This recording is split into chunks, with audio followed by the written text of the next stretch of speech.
สวัสดีจ้าสบายดีพี่น้องสวัสดีที่บ้านเบาเจนะครับคนหนังจะเปขาดความมันอ้วนนะเบิ่ง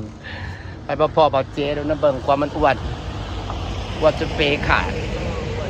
อย่าว่าได้เปขาดดิสีมือมันทั้งนั้นเลยนะแม่นส่งมันอันนั้นแม่มันถึงมันตีมันตู้ขึ้นตู้ลงมันขาดอ๋อมันเป็นได้นี่บอกมันก็ขาดง่ายปานนั้นเนาะถ้าคือขาดบ่วงกลางส่วนบ่เข้าใจ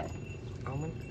ส่งมันติ้งส่งมาที่ตะคอมันนะมันตู้ขึ้นไปอ๋ออันนี้แหละที่จะขาดนะใช่ข้างหลังอ่ะไอ้พี่วันกับเมยข้างหลังน้ำเมยเพิ่นเอาขนมมาขายบ่สั่งโดนน้ำเพิ่นต่อไปเอามาเองแหละจ้ามาเล่นน้ำสุดหล่อคนหล่อนี่หล่อคือเก่าบ่มาเล่นหล่อคือเก่าพี่น้องหล่อกว่าเก่าได้เท่านี้นะเสียที่ตะอ้วนจอยแล้วกลัวมึงอ้วนกว่าเก่าฮะอ้วนกว่าเก่าแต่กลัวอ้วนบอสล่าสุดนี่ใดเมื่อกี้นี่ใดมารอบนี้มึงอ้วนกว่าเก่านะมารอบนี้มึงอ้วนกว่าเก่านะแต่กระสีบ่ฮอด80ไปประมาณ78มันย่ำจ้อยก็จ้อยจนเหลือ55มันย่ำอ้วนก็สิขึ้น60พอดีมึงอ่ะ65พอดีแล้ว60พอดีนึง60จ้อยโคตรแต่ว่ามาใส่ผ้าไปปักซองไม่ได้ผ้าไปซับซ่าผมว่าไปซื้อของมาถือด่าสมเนี่ยมันไปกวนเขาหลายไปกวนประสาทเขาหลายเนี่ยนี้เด้อคันเมาเลยนี้เด้อ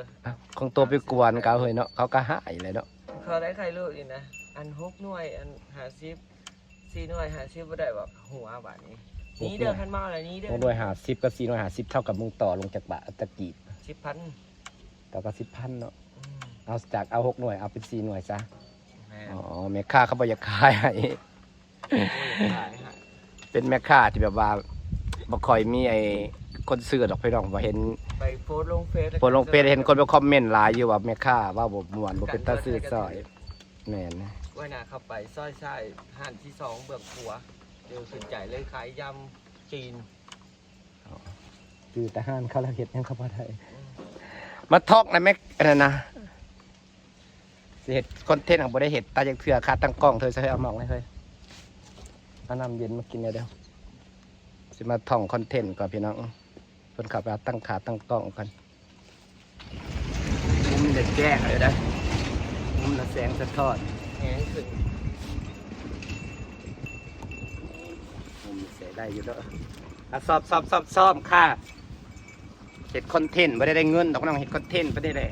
สิถ่ายลง Facebook เพื่อดังไม่ได้เงินหาหลายทางมันบ่ได้คือหมู่นี่เลยงานรีวิวกับมากันเจ้าละทางเนี่ยกันเจ้ากันได้แล้วคอยได้ YouTube กับเดือนนึงก็ได้ฮอด100 เหรียญซ้ำ2 เดือนจะได้100 เหรียญบ่พอขับประเด็กเป็นนู้ว่าแม่ไม่ว่าที่ชอบนี่เด้อซ้อมคอนเทนต์ก็แบบนี้เอาคนละพวกขอหนอ้วนสุดลดน้ำหนักก็แจ้งสุดลดน้ำหนักเอาสมมติว่านี่จะกาะเธอต้องเอาขึ้นก่อนวางหรือว่าตั้งแต่ถามเธอต้องเอาขึ้นก่อนเฮ้ยกูก็เป็นแบบใส่เสื้อตัวนี้ก็เป็นอัดคือว่าพุ่งก็ออกกันสินะพุ่งแบบอ้วนอีกว่าเพิ่งกูใส่เสื้อด้วยที่ว่าโซ่ใส่บ้าเอาดีอ้วนเลยก็คือก็อ้วนกูก่อนมึงอ้วนนะหรอแล้วมึงมีขี่รถบอไทยทามให้เองเฮ็ดได้กูจริงขี่รถแต่มึงมีขี่กูอยู่บ่มันบอกตื่นเต้นกูว่าต้องกูเป็นคนทักก่อนกูเป็นคนทักได้ก่อนว่าเฮ้ยมึงอ้วนขึ้นบ่เฮ้ยมันคืออ้วนแต่บางทีเสียการหัดพุ่งก็ออกเฮ้ยแต่คิดดีเธอสิซะอะไรตรงไปโหลดอะไรอย่างเงี้ยกูบอกกูอ้วนมันก็ใส่สักคำหนึ่งมันดัดกันกูมีวิธีลดสินะเอาหมดแล้วมึงมีวิธีมึงคืออีกนั่นแหละกูมีวิธีลดจริงโอ้ยบ่ได้ยากเพื่อนแค่ขยับขยื่นร่างกายก็ลดแล้วประมาณนี้เนาะมันใช่ว่ามันสีส้มไขมันกระแจกกระจายแหละแค่ขยับขยื่นร่างกายไขมันก็กระแจกกระจายเห็นอย่างก็ต้องไปอ่านสคริปต์มันก่อนเฮ็ดจังได๋บะนี่นะแล่นบ่หรือเขายิ้ม แต่มันตอบมันตอบว่าจังได๋ล่ะบ่นะ บอลมันก็ใส่นะ บ่ขยะเลย เวลาเห็นของกินให้เจ้าใส่หนาแห้ง แล้วกินก็กินไอ้ตัวละใส่หนังแห้งกว่าบ่ ๆมึง ไอ้มึงใส่หนังแห้งกว่าบ่ เออ มึงก็ต้องเห็นหน้างงเห็นหน้าปวดหัวใช่แล้วเห็นหน้าปวดหัว ถ้าใจมันอยากใส่อีกข้อมันฮักมันยังแต่ยังกินมันก็ยังกิน มันต้องเขียนสคริปต์มันจังสิได้ เอาโทรศัพท์ก็ได้ เขียนสคริปต์เป็นขอมันที่สิว่าวันนะ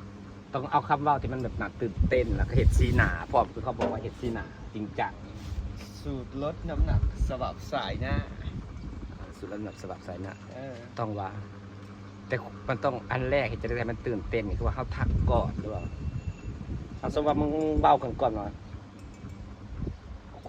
กูรู้สึกว่ากูอ้วนขึ้นไปอึดอัดเนี่ยได้วะไปอึดอัดกูมีสูตรลดน้ำหนักจริงๆเนาะใครว่าเห็นมึงสนใจนะมันต่างไปเห็ดอะไรวะสิเนาะ อะไรเงี้ยต่อ เห็ดอะไรวะบ่ได้ยากเพื่อนแค่ขยับขยายร่างกายต้องร่างคำบอกตรงก่อนแต่ให้ร่างกายมันฉุกฉ่ำแล้วการสามารถลดได้อาการสอบจะออกมาเป็นอะไรคิดก็ได้ว่าถ่ายแต่ก่อนจะเป็นตะเบิ่ง ถ้าจะไหน จะถ่ายมันต่อเนื่องมันมีคนเบิ่งกันเลยแหละคลิปนะครับ แม่ ยากนะมันอยู่ไกลกันนี่แหละพี่น้องเอ้ยเสมอ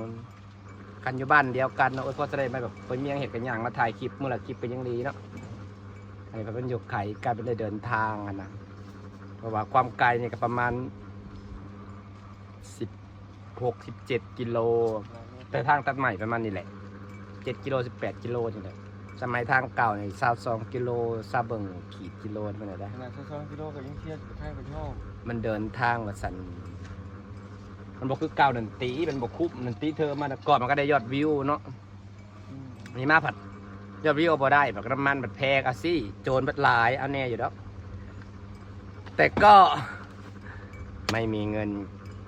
อันตรายกว่ามีโจรอีกนะสิมาเสมอแล้วแหละพี่เราเอ้ยผมมีเงินใช้สิมาถ่ายคลิปกับบอเจแหละถ่ายคลิปลง YouTube นำกันเนี่ยบ่มีคนเบิ่งอีกบ่ ได้ จะมีคนกลับมาเบิ่งบอเจก็เก่าบอจักบอเจคนหล่อแตกต่างจากเก่าเดิมเลยพี่น้องครับกันหนาเป็นผู้ใหญ่ขึ้นมาเนี่ยอยู่ไทยไปเลย ฮะ ช่วงเห็นจุดตัวใหม่ตัวยังอายุอยู่เลยเนาะ ยังเห็นแนมได้ ตอนนั้นถ้าใดว่าเริ่มเห็นจุดตัวมัน6 ปี 5 ปีอะไรแบบนี้ อันนี้2-3 ปี เดี๋ยวนี้มันกับหนากับแปลกเป็นผู้ใหญ่เลยพี่น้องเป็นผู้ใหญ่ครับ เผาแล้ว ถามว่าโสดบอกก็ยังโสดคือเก่าวิแพเอามันดอกเนี่ยหล่อแต่ซื่อ คือพอปอดมันแล้ว ๆมันหล่อแต่ซื่อวิแพเอามันดอกมันไม่แต่ไปต่อไปเลยแถวนี้แหละกวนไปแถวนี้เลยเดือนบ่เอาเขาก็บ่รู้สิตัวถามมันไปไหนมันก็บ่บอก สายเฮฮา ถามเรื่องพอกเรื่องแฟนมันบ่เคยบอกเถื่อเคยหลุดปากว่าจะเถื่อหนักสิมีคนแอบคุยอยู่เลยคนเฮา เอาพวกแม่นพระอิฐพระพูดแล้วสิว่านั่น มันก็ต้องมีแหละมันแค่มันบ่พร้อมที่จะเปิดเผยให้หมู่ฮู้สุดอ่ะ เขาก็ต้องเก็บไว้ บ่ได้พร้อมเลยแตกเลยเถอะ เก็บไว้มาโน้ผู้เดียวเลย อ๋อพี่น้องสิฝากบรรยากาศสนุกของท่านชอบมาถ่ายอดีตก่อนต่อค่ะขอบคุณเด้อขับมาเบิ่งมาชมนั่นนะจ้าใครจะเบิ่งกระเป๋าเจ๊กเก่าสิมาถ่ายเบิ่งหรอกจ้า